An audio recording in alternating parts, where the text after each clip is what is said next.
How you doing, YouTube? Matt Massive Beer Reviews back with some mystery beer goodness, courtesy of Gordon. Yeah, Gordon, you sent me a couple beers in the past. We've actually chugged a couple beers in the IRL, and we're gonna crack into this one if we can. It's a pretty dented up, fucked up can, but we'll see what's what. But I'll tell you right now, that be motor oil. So mystery beers, people send them off. I open them, I chug them, I see what they're all about, and this one right off the bat looks like a big, huge, gigantic looking beer. I mean, look at that sucker. I mean, big, huge, rich, pretty tight, compact can on this sucker, but it's dissipating relatively quickly. At least it looks that way so far. And yeah, motor oil. So you're talking about Imperial Stout at the get. Way to kick off the beer review session with a nice big mystery beer of Imperial Stout. Let's get a nose. Okay. Huge coconut vibes. Huge coconut vibes. Is this Death by Coconut? This might be Oscar Blues Death by Coconut. Yeah, I'm not getting a big barrel character on it. I don't think it's a barrel-aged beer. But there's big, huge roasted malts, a nice big chocolate component, big vanilla on there. But it really, that coconut just kind of sticks out. Really just kind of jumps out at you. It doesn't smell like overly powerful. It doesn't smell like a huge, over-the-top, high ABV beer. You know, just pushing that double digits, maybe like 8.5 to like 9.5, 10. But yeah, big roasted malts. Nothing too bittering, but you can kind of get them in there. And there's a nice sweetness to it. And there's a nice kind of soft vanilla to it. Nice soft kind of chocolate to it. But really, it's all about the coconut in this sucker. It's a big, huge Imperial Stout. Well, relatively Imperial Stout with the coconut vibes. Let's dive in. Cheers.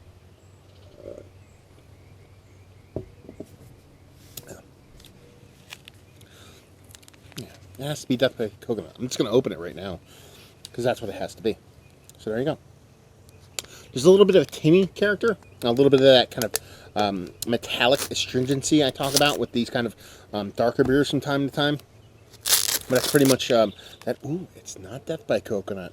I can see a little bit of, oh, maybe it is. That could be it.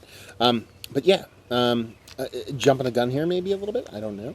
But yeah, it's big roasted malts. It follows exactly in the taste. That's the whole reason I'm kind of unwrapping here. Because I'm pretty sure that's still what it is. I don't know what the orange. Is it orange? Is there orange in there? Is orange Death by Coconut? I mean, don't even know if they make it that. But, you know, it's a big Imperial Stout. Let's call it let's go 9.3%. Imperial Stout, Russian Imperial Stout, with coconut. Not the yet. But the orange top here, I'm kind of assuming there might be a little bit of something else going on there, like an orange vanilla coconut thing going on. But let's see what we got going on here. Not even close. Yeah. This is Cigar City. It is their Bamburana. It's an Imperial Stout aged in whiskey and brandy barrels. I totally dismissed.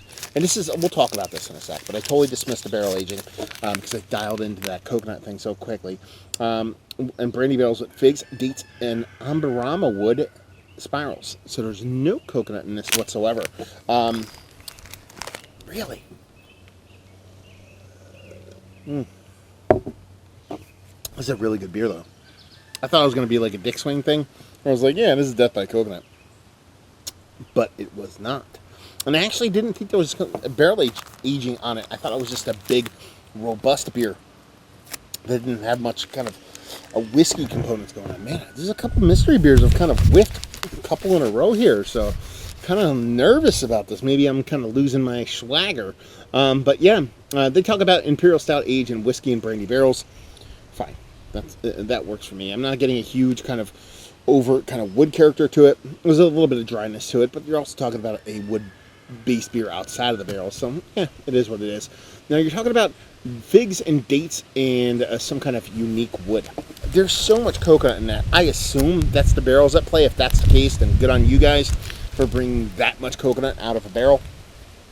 But this is delicious, and that's might have been the first kind of indicator to me that maybe it wasn't Death by Coconut, because it was a little bit bigger, a little bit more robust to me than what I remember. But here's the thing. and this is kind of a cautionary tale when it comes to the mystery beers, and I fall into this from time to time. I thought I was going to be really cool by guessing it right off the bat and unwrapping it and being really, really smart, is that when you have a preconceived notion about something, it definitely kind of dictates what you think about a beer. And even though I didn't know what beer this was, once I smelled it, once I tasted it, I just fixated so much on Death by Coconut. That's all my brain could process. That's all my brain could kind of see. So even where the beer is blind, I just assume it's that beer. I assume so much that I'm like, okay, it's definitely this beer, and that means there's nothing else to it but what I think that beer is. And that's kind of one of those little tricks that your brain kind of plays. More often than not, it plays that way when you know what the beer is and it's telling you what it is, and then you kind of go, okay, I'm tasting the things the beer is telling me. In this case, it kind of worked in reverse. I just assumed it was that beer, and I just fixated on those flavors. I fixated on the coconut, I fixated on Imperial and Stout, and I didn't let anything else in. So in the grand scheme of things, this is probably one of the better mystery beers I've done because it taught me a lesson. And that lesson is really honestly just kind of dive into a beer. Don't jump the gun. Don't assume, ask you and me. Don't assume things. And really just kind of dive into a beer and really think about it. Because sometimes, I've been a pretty good run with mystery beers lately. Except for the past two. Been pretty off on it. I think it's more of a little bit of maybe of arrogance, a little bit of kind of assumption on my part, and be like, oh, this is easy. This is what this is. And, falling short and really not just kind of giving the beer its due process. So, yeah, I really appreciate this one, Gordon. His name's Jeff. I call him Gordon because that's what he writes on his stuff. But I really appreciate this one, Gordon. I'm off on the ABV, I'm off on the beer, I'm off on everything. But it's on in a way that it kind of resets what I need to think about mystery beer. So that in of itself is pretty fun. So there you go. That in of itself, let's kind of step back and just talk about the beer in general. This is really good stuff. I think this is a fantastic beer. I mean, you're talking about, I thought it was, sub 10%. That was me more fixated on Death by Coconut. But, I mean, it's a lower ABV Imperial Stout, double barrel aged. So you're talking about whiskey and brandy barrels, and you have the dates and figs and an additional wood component to it. And I assume this is pretty readily available. And that in of itself is pretty awesome. It was canned 1/10/2018. But that's a fun beer. I mean, that is a really delicious, well done beer, and the dent up top here just makes it taste even better. But yeah, super appreciative of you setting it off, brother. And yeah, hopefully I do the next beer better. So I'm gonna have to sit, readjust, remember, actually try to think about the beer and not just assume things about the beer. And there you go. Anyway, is this one of the better barrel-aged canned Imperial Stouts I've had as of late? Yes. Value and availability? No idea. Maybe somebody out there can chime in and leave you with, if you like what you like this. If you like coconut-laden beers, even though there isn't coconut in there, it has it in spades.